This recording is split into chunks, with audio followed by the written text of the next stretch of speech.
Amadas hermanas, nos ponemos de pie, iglesia, y vamos a abrir la palabra en el Evangelio según Juan, capítulo 14. Evangelio según Juan, capítulo 14, versículos del 1 hasta el versículo 12.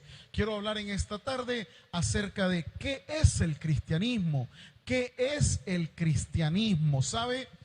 El cristianismo a veces se confunde con adherirse a una iglesia o denominación.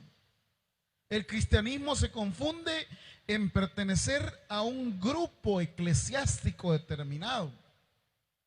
El evangelio se confunde como ser parte de un grupo y ser parte activa y servir. Esto, ¿qué es el cristianismo? Y eso es lo que queremos a través de la escritura reflexionar en esta tarde. Juan capítulo 14, versículos del 1 en adelante. Si usted lo tiene, me dice un fuerte amén. Dice la palabra de Dios: no se turbe vuestro corazón. Creéis en Dios, creed también en mí. En la casa de mi Padre muchas moradas hay. Si así no fuera, yo os lo hubiera dicho. Voy pues a preparar lugar para vosotros. Y si me fuere y os prepararé lugar, vendré otra vez y os tomaré a mí mismo, para que donde yo estoy, vosotros también estéis. Y sabéis a dónde voy, y sabéis el camino. Le dijo Tomás: Señor, no sabemos a dónde vas. ¿Cómo pues podemos saber el camino? Jesús le dijo: yo soy el camino y la verdad y la vida. Nadie viene al Padre sino por mí. Si me conocieseis, también a mi Padre conoceríais. Y desde ahora le conocéis y le habéis visto. Felipe le dijo: Señor, muéstranos el Padre y nos basta. Jesús le dijo: ¿tanto tiempo hace que estoy con vosotros y no me has conocido, Felipe? El que me ha visto a mí, ha visto al Padre. ¿Cómo pues dices tú, muéstranos el Padre? ¿No crees que yo soy en el Padre y el Padre en mí? Las palabras que yo os hablo, no las hablo por mi propia cuenta, sino que el Padre que mora en mí, Él hace las obras. Creedme que yo soy en el Padre y el Padre en mí.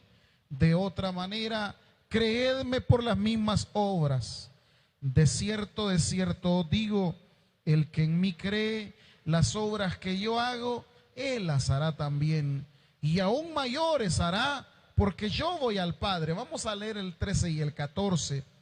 Y todo lo que pidieres al Padre en mi nombre lo haré, para que el Padre sea glorificado en el Hijo. Si en algo pidiereis en mi nombre, yo lo haré. Padre, esta tarde queremos comprender qué es el cristianismo. Por muchas décadas, por muchos años, vivimos peleando denominaciones, creyendo que todo consiste en adherirse a una determinada denominación, a pertenecer a determinada iglesia, y eso es todo. Sin embargo, la Biblia plantea otra realidad que no tiene nada que ver con grupos religiosos, sino más bien con un estilo de vida que adopta todo aquel que cree en ti. Gracias te damos, Señor, en Cristo Jesús. Amén. Pueden tomar asiento, mis amables hermanos. Gloria a Dios que ya vino la lluvia. Amén, iglesia. Bien. Así que vamos a predicar 2 horas porque no nos podemos ir. No sé si se escucha muy bien allá afuera el micrófono, ¿sí? Y si no, pues le decimos a los hermanos que le suban un poquito para la cuestión de la lluvia. Pregunto nuevamente, ¿se escucha muy bien allá afuera? Muy bien. Quiero comenzar diciendo que el eterno pleito del ser humano consiste en saber o más bien en agenciarse cuál es la iglesia verdadera. Y por muchos siglos vivimos peleando sobre quién tiene la verdad absoluta. si el judaísmo, si el cristianismo, si el islamismo, si el hinduismo, si el shintoísmo y todos aquellos grupos que terminan en ismo. La historia de la humanidad está plagada por una serie infinita de religiones que han sido fundadas por los hombres. ¿Están aquí conmigo, hermanos? El siglo V antes de Cristo fue el siglo de oro para todas y cada una de las religiones que hasta el día de hoy permanecen. Siglo V antes de Cristo.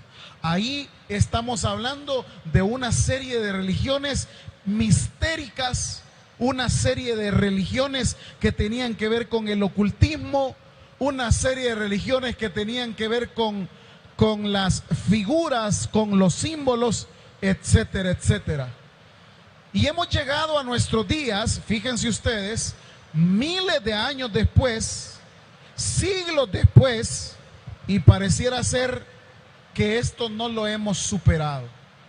¿Quién tiene la verdad? ¿Cuál es el grupo que tiene la verdad? Y ese es el eterno pleito sobre cuáles. Nosotros estamos peor porque el pleito es cuál es la iglesia verdadera. Por lo menos estos pelean por la religión verdadera. Nosotros peleamos por cuál es la iglesia verdadera. Es que en esta iglesia se predica la sana doctrina. Es que en esta iglesia se predica la verdad. Es que en esta iglesia es la que tiene la salvación. Es que en esta iglesia es donde se tiene realmente el evangelio de Cristo. Y esos son los eternos pleitos. Por eso la gente vive peleando con los testigos de Jehová. La gente vive peleando con los mormones. La gente vive peleando con los católicos. La gente vive peleando con los evangélicos. Porque cuando alguien va a hablar de su religión, lo que quiere es que la gente sepa que yo estoy en la iglesia verdadera. Y amados hermanos, tengo malas noticias. No son las iglesias que poseen la verdad. No son las religiones las que tienen la verdad. El único camino, verdad y vida se llama Cristo Jesús de Nazaret. Denle un fuerte aplauso al Señor. En ese sentido, cuando leemos el Evangelio de Juan, yo quiero primero hablarles de cómo se consideraba, fíjese bien, cómo se consideraban los grupos de creyentes. Los grupos de creyentes posteriormente a la resurrección de Jesús jamás se adhirieron a una iglesia. Nunca estuvieron peleando sobre cuál era la iglesia verdadera. Es más, el apóstol Pablo, cuando predica el evangelio a los gentiles, usted puede leer en una de sus cartas que dice que reunió una ofrenda y él, en lugar de fundar su propia iglesia o su propia religión o su propia denominación, ¿qué es lo que hizo Pablo? Se fue hacia Jerusalén a hablar con los apóstoles. ¿Ha leído ese pasaje? Se fue a hablar con los apóstoles para decirles que habían una cantidad grande de gentiles que se habían adherido al movimiento de Jesús. Ese es el punto. La gente en el pasado, en los primeros años del evangelio, nunca decían, yo pertenezco a tal iglesia. La gente no decía, le invito a mi iglesia que vaya y participe. No. Y le tengo otra noticia también. Ellos ni siquiera sabían cómo se llamaban. Ellos no tenían nombre. Ellos no tenían denominación. Hoy la gente pelea, yo soy bautista, yo soy pentecostal, yo soy mormón, yo soy testigo, yo soy tal cosa. Vive peleando. Esta gente no sabía nada de eso.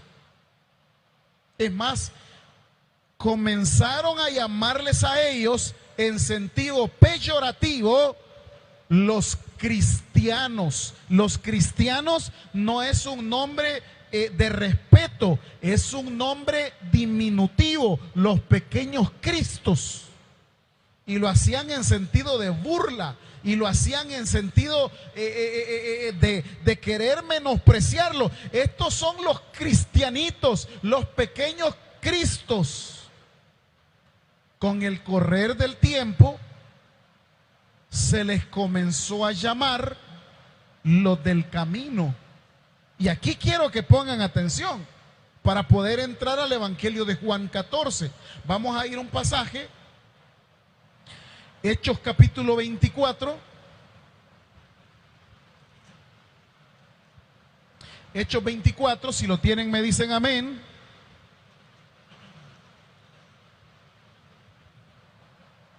Me dicen amén si lo tienen, hermanos. Hechos capítulo 24.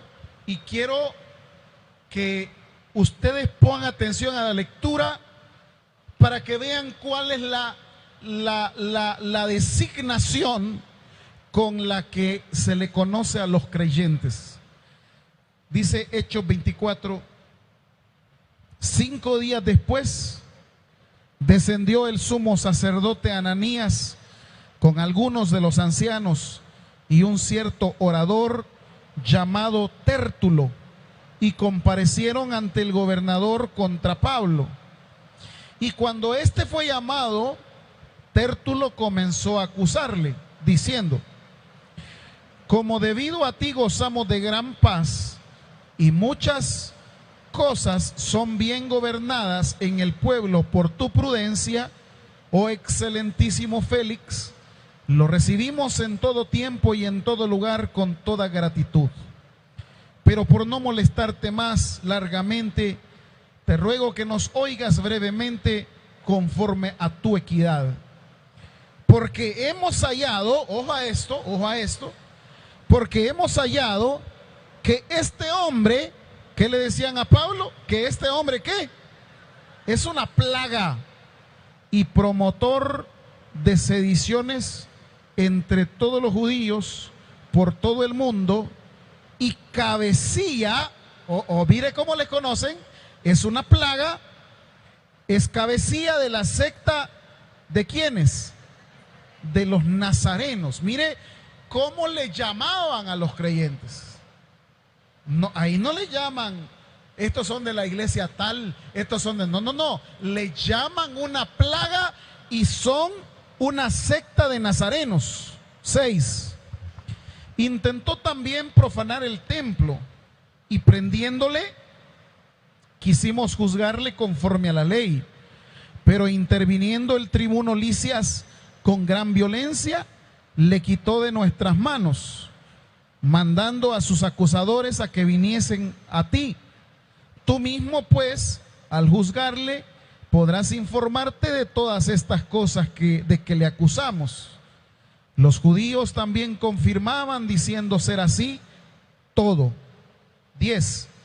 Habiéndole hecho señal el gobernador a Pablo para que hablase, éste respondió: porque sé que desde hace muchos años eres juez de esta nación, con buen ánimo haré mi defensa. Como tú puedes cerciorarte, no hace más de 12 días que subí a adorar a Jerusalén, y no me hallaron disputando con ninguno, ni amotinando a la multitud, ni en el templo, ni en las sinagogas, ni en la ciudad. Ni te pueden probar las cosas que ahora me acusan. 14. Pero esto te confieso, quiero que subrayen eso. Pero esto te confieso, que según qué, hermanitos, según qué, el camino que ellos llaman herejías, así sirvo al Dios de mis padres, creyendo todas las cosas que en la ley y en los profetas están escritas, teniendo esperanza en Dios, la cual ellos también abrigan, de que ha de haber resurrección de los muertos, así de justos como de injustos. Entonces, ¿Cómo les conocían a los creyentes de esa época? Como los del camino. Ese era el nombre. Ellos no tenían denominación. En esa época, la única religión oficial era la religión judía y también una religión que tenía que ver con Roma y con Grecia, la religión greco-romana. Roma tenía sus propios dioses, Grecia tenía sus propios dioses, y en todo el imperio estaban regadas diferentes, grupos de personas, en donde algunos adoraban al panteón de dioses griegos, otros adoraban al panteón de dioses romanos, pero los creyentes, atención, ellos no tenían nombre, ni siquiera se llamaban evangélicos. A ellos solo se les conocía como la gente del camino. ¿Estamos ahí, iglesia? Ojo a eso. Se les conocía como la gente del camino. El tiempo fue avanzando y la pregunta es, estos son la gente del camino. Y se preguntaban, ¿y cuál camino? ¿Cuál camino? Hebreos, vamos a Hebreos, capítulo 10, un texto que fue escrito aproximadamente en los años 80, 70, 80 dicen los estudiosos, nos va a hablar de ese camino. Hebreos capítulo 10, ¿ya lo tienen? Versículo número 19. Hebreos 10, 19. ¿Ya estamos ahí, iglesia? Dice, así que, hermanos, teniendo libertad para entrar en el lugar santísimo por la sangre de Jesucristo, versículo 20 dice, ¿por qué? Por el camino nuevo y vivo que Él nos abrió a través del velo, esto es, de su carne, y teniendo un gran sacerdote sobre la casa de Dios, acerquémonos con corazón sincero, en plena certidumbre de fe, purificados los corazones de la mala conciencia y lavados los cuerpos con agua pura. Quiero que vaya viendo. Lo que decía Hechos es que ellos son del camino. Hebreos nos dice, ese camino fue inaugurado por Cristo. No me pierda la idea. El cristianismo entonces es pertenecer a ese camino. El cristianismo no es ser bautista, hermano. El cristianismo no es ser Asamblea de Dios. El cristianismo no es ser pentecostal. El cristianismo es hacerme parte de ese camino que me enseñó Cristo Jesús de Nazaret. Ahora sí, con esa perspectiva mental, yo puedo leer el Evangelio de Juan capítulo 14. Y vamos a ver tres cosas. Tres cositas. La discusión sobre las cosas que le pregunta Tomás: ¿dónde está el Padre? ¿Dónde vas? ¿Cuál es el camino? Etcétera, etcétera. Jesús responde, versículo número 6. Jesús le dijo, ¿qué le dijo a Tomás? Yo soy, y además de eso, nadie viene al Padre sino, muy bien, el camino, la verdad y la vida. Ya dijimos, el cristianismo es formar parte de ese camino. Pero yo me pregunto, ¿y cuál es ese camino? Jesús, ¿ok? ¿Y qué es Jesús en ese camino? Fíjese bien, aquellos que anotan, encontrar a Jesús es encontrar el camino más acertado para poder vivir esta vida y la que Dios no tiene en el más allá. Es el camino más acertado. Usted tiene hoy día una serie de religiones y una serie de sectas que le ofrecen tantas cosas. Tenemos ahora que se ha puesto de moda, por ejemplo, en los artistas se ha vuelto de moda las religiones orientales. El poder ir a meditar allá donde, digamos, estas religiones que le ayudan a la contemplación del alma. Tenemos religiones que tienen que ver con la naturaleza.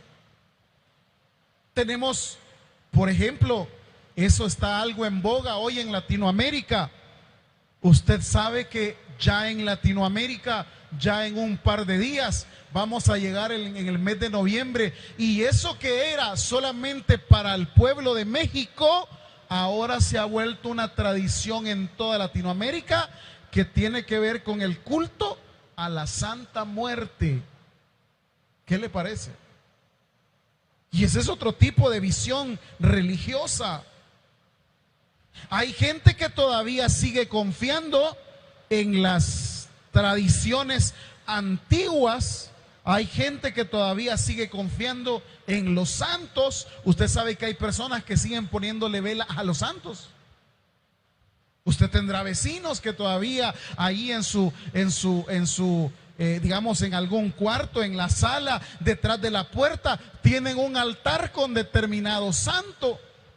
Dicen que tienen un santo para poder atraer el dinero, otro santo para poder tener novio o novia, otro santo para los bolos, otro santo para los ladrones, otro santo para no sé qué.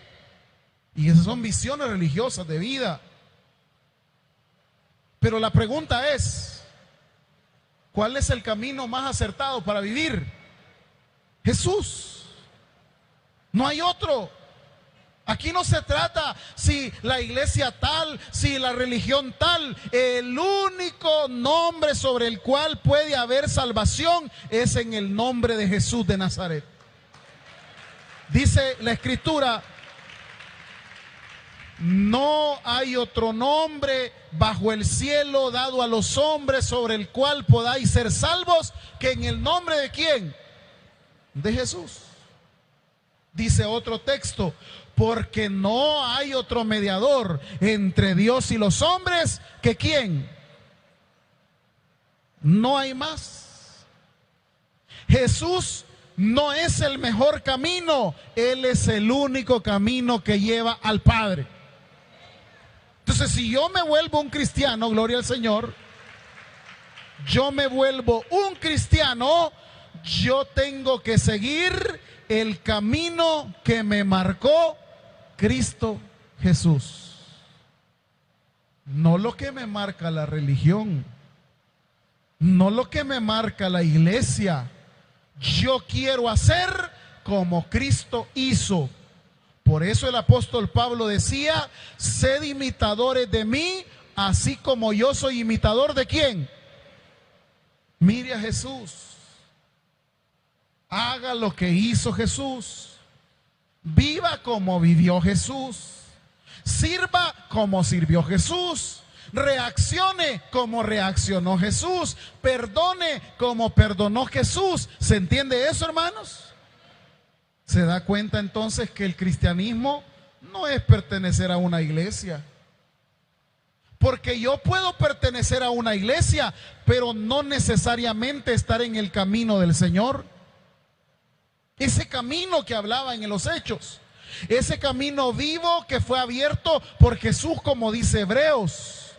Ese camino que el mismo Jesús le dijo a Tomás: yo soy el camino. No es iglesia, no es denominación, no es credo, no es nada de eso. El que me salva se llama Cristo Jesús de Nazaret.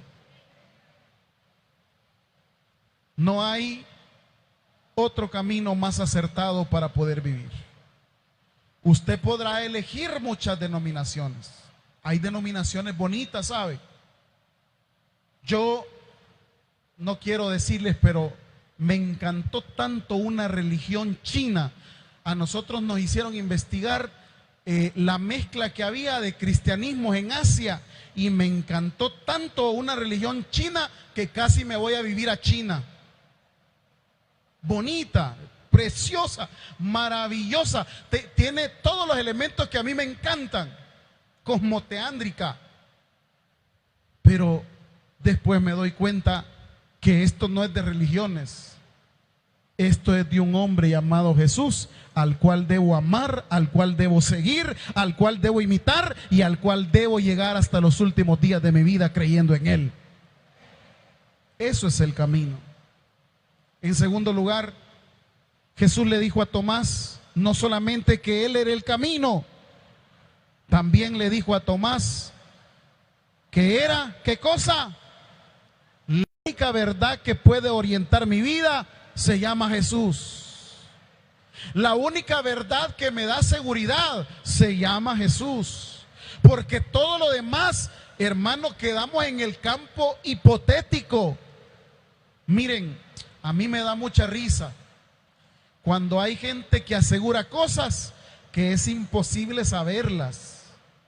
Por ejemplo, hay gente que se atreve a especular de qué es lo que ocurre más allá de la muerte. Y ellos aseguran y ellos aseveran: esto es lo que va a ocurrir, esto es lo que pasa, esto. Yo soy honesto, no lo sé. Pero la verdad que tengo, que se llama Jesús, me dice en el Salmo que Él es mi Dios y me va a guiar aún más allá de la muerte. Yo no me atrevo a especular de temas que yo los desconozco, que solamente son hipótesis, que solamente son situaciones que por ahí alguien se puso a hablar, que por ahí alguien estableció una teoría, pero nada es seguro en este mundo. Nada. Miren, hace mucho tiempo se nos dijo que ¿cuántos planetas conforman el sistema solar? ¿Cuántos? 9. Eso nos dijeron. Pero sabe que la ciencia ha descubierto que no solamente hay 9 planetas, hay muchos más. Y entonces, ¿cuál era la verdad? En los años 1800 asesinaron a Galileo Galilei, la Iglesia Católica, porque Galileo Galilei les dijo: señores, no puede Josué haber detenido el sol, porque no pudo haber detenido la tierra, porque no es el sol que gira alrededor de la tierra, es la tierra que gira alrededor del sol. ¿Y sabe qué? Lo mataron. Hoy, siglos después, nos hemos dado cuenta que él tenía la razón. No es el sol que gira alrededor de la tierra, es la tierra que gira alrededor del sol. ¿Por qué estoy diciendo todo esto? Porque la gente se agencia la verdad. Usted habla con una determinada religión y dicen: yo tengo la verdad. Usted habla con nosotros mismos los bautistas y hay algunos que somos tan osados y decimos: nosotros tenemos la verdad. Esto no. Y lamento decirles, ni los pentecostales, ni los de las asambleas de Dios, ni los bautistas tenemos la verdad. El que la tiene se llama Cristo Jesús de Nazaret, y a Él hay que creer y adorar. ¿Y cómo voy a conocer la verdad? Lea la Escritura. ¿Y cómo voy a salir de mi esclavitud? Conozca al Señor, conoceréis la verdad y la verdad os hará verdaderamente, porque Él es la verdad. La verdad yo no la encuentro en las iglesias, la verdad yo no la encuentro en la teología, La verdad yo no la encuentro en los tratados o las encíclicas papales. La verdad yo no las encuentro en la misa. La verdad solo se llama Jesús de Nazaret. Finalmente, y con esto termino, aparte de que Jesús le dijo a Tomás, yo soy el camino y la verdad, aparte de eso Jesús le dijo a Tomás que él era también, ¿qué cosa? La vida. Y esto es por lo que la humanidad vive esperanzada a encontrar cómo tener vida.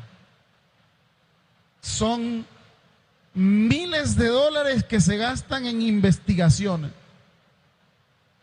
para poder prolongar la vida, para dar una vitamina que le ayude a vivir mucho, para hacer que usted por lo menos dure hasta los 100 años, porque le cuento, nuestros abuelos todavía llegaban a la edad de 100 años. Nuestros tatarabuelos lograban edades longevas, pero en pleno siglo XXI, el promedio de vida de un latinoamericano como usted y yo ronda los 70 u 80 años. Si eso es así, yo quiero que por un momento medite cuántos años le quedan. Poquito, ¿verdad? Y la gente se vive, ¿y cómo voy a hacer para vivir? Hay gente que para poder prolongar su vida entra a dieta rigurosa, va. Y me voy a hacer vegano, solo voy a comer vegetales, yo voy a dejar la carne, voy a dejar todo lo que hace daño, las toxinas, esto y lo otro. Y siempre se mueren. Para poder lograr vivir, me voy a meter a hacer ejercicio, esto y que lo otro. Pero allá por los 80 años, siempre el pellejo cuelga. Y que la píldora de la vida, la idea de buscar la planta que da la eterna juventud viene desde culturas muy antiguas. ¿Dónde encontrar la planta de la eterna juventud? ¿Dónde encontrar el paraíso donde me voy a sumergir en esa fuente y voy a vivir eternamente? ¿Qué pastilla tomar para que me prolongue la vida? Hoy venden un líquido que le llaman da vida, ¿va? Tómese ese un sorbo, tome, y eso le va a dar vida, y más consumido se va viendo. Porque hermanos, la vida no son píldoras ni plantas, ni tampoco lagunas, ni un paraíso en el bosque. La vida solamente se encuentra en Cristo Jesús de Nazaret. Y esa vida, gloria al Señor, esa vida tiene dos significados. El primer significado es la vida como tal en la humanidad. Mientras la gente no acepta a este camino, a esta verdad y esta vida, la gente simplemente es un ser viviente. Personas que andan caminando, pero no han aprendido a vivir. Cuando usted acepta ese camino, entonces ahora entiende qué es la vida. Entienden qué es lo prioritario. Entienden qué es lo más importante. Lo más importante para la humanidad no son las cosas materiales, no son las posesiones. Lo más importante para el ser humano es reconocer que hay un Dios que nos creó y hay un Dios que nos está esperando en la eternidad para estar con Él siempre. Esa es la vida. Ahora, por eso es que la gente que no tiene este camino, dice el apóstol Pablo, porque hay gente que aunque esté respirando, está muerta en vida. Por eso dice Efesios, porque Él nos dio vida cuando estábamos muertos en nuestros delitos y en nuestros pecados. Amados, quiero terminar en esta tarde diciéndole, ¿qué es el cristianismo entonces? El cristianismo no es adherirme a una institución religiosa, El cristianismo no es ponerme un uniforme, el cristianismo es identificarme con ese camino, con esa verdad y con esa vida llamada Jesús de Nazaret. Démosle un fuerte aplauso al Señor. Padre, te alabamos en esta hora, Señor, porque tu palabra nos enseña en qué consiste el cristianismo. Por mucho tiempo confundimos adherirnos a una determinada religión o denominación con cristianismo, cuando en realidad ser cristiano es formar parte de ese camino, orientarnos con esa verdad y vivir esa vida que tú nos das. Por eso Pablo decía, ya no vivo yo, mas vive Cristo en mí. Y lo que ahora lo vivo en la carne, lo vivo en la fe del Hijo de Dios, el cual se entregó a sí mismo y nos dio salvación. Mi amado, en esta hora, si hay alguien que quiera adherirse a ese camino, le invito a que levante su mano y se ponga en pie. No es pertenecer a una iglesia, no es participar en una religión, es encontrar ese camino llamado Jesús, es vivir orientado con esa verdad que es Él, y es encontrar esa vida eterna. ¿Habrá alguien esta tarde que quiera aceptar al Señor? Levante su mano, póngase de pie. Dios tiene un plan para su vida. Este es el momento. Padre, en esta hora queremos ponerte en tus manos esta semana que estamos iniciando. Comenzamos, Señor, nuestras labores el día de mañana, muy temprano. Te pido, Dios, que bendigas todo lo que vamos a hacer, que nos permitas levantarnos temprano, ver la luz de un nuevo día y agradecerte por tus misericordias. Bendice nuestra salida, bendice nuestra entrada, bendice todo lo que vamos a hacer, Dios. Pon comida en la mesa de nuestros hijos, danos salud.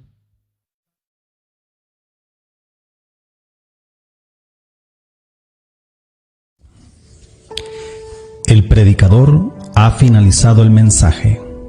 Es hora que recibas a Jesús como tu único y suficiente Salvador personal. Hazlo de la siguiente manera.